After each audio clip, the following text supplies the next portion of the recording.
Hello বন্ধুরা, কেমন আছো তোমরা সবাই?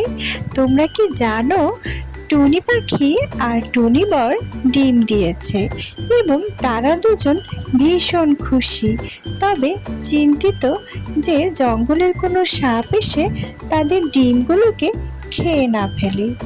যেই আশঙ্কা সেই কাজ। হঠাৎ জঙ্গলের একটা সাপ তাদের সামনে আসলো।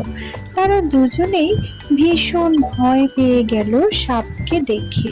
তারা ভাবলো সাপটা হয়তো তাদের ডিম খেয়ে নেবে, এজন্য তারা ভীষণ চিন্তিত হয়ে গেল এবং সাপকে তারা অনুরোধ করলো যেন সাপ তাদের ডিম না খায়।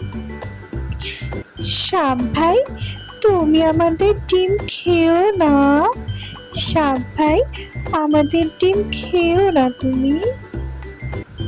হ্যাঁ সাপ ভাই, তুমি এই ডিমগুলোকে খেও না, চলে যাও। তারপরে কি হলো জানো বন্ধুরা? সাপটা ছিল জঙ্গলের সর্পকন্যা। সে হঠাৎ টুনি পাখিদেরকে দেখা দিল এবং টুনি পাখিরা দুজনেই সর্পকন্যার হঠাৎ এমন রূপ দেখে ভীষণ ভয় পেয়ে গেল এবং অবাক হয়ে তাকিয়ে রইল।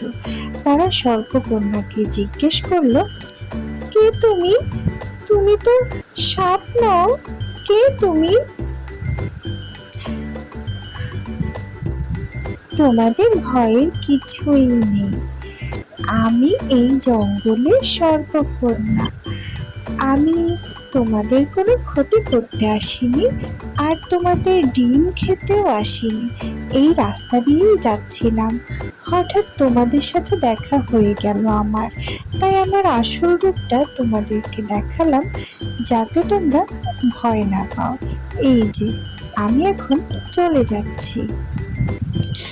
এটা বলে সর্পকন্যা তখন তার উদ্দেশ্যে চলে গেল। তখন পাখিরা তার দিকে অবাক হয়ে তাকিয়ে রইল। সর্পকন্যাকে তারা এর আগে কখনোই দেখেনি। তারপরে টুনি পাখিরা দুজন আবারও নির্ভয়ে সুখে শান্তিতে থাকতে লাগলো।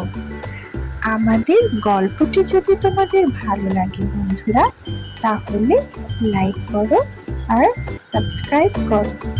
Bye bye, tata.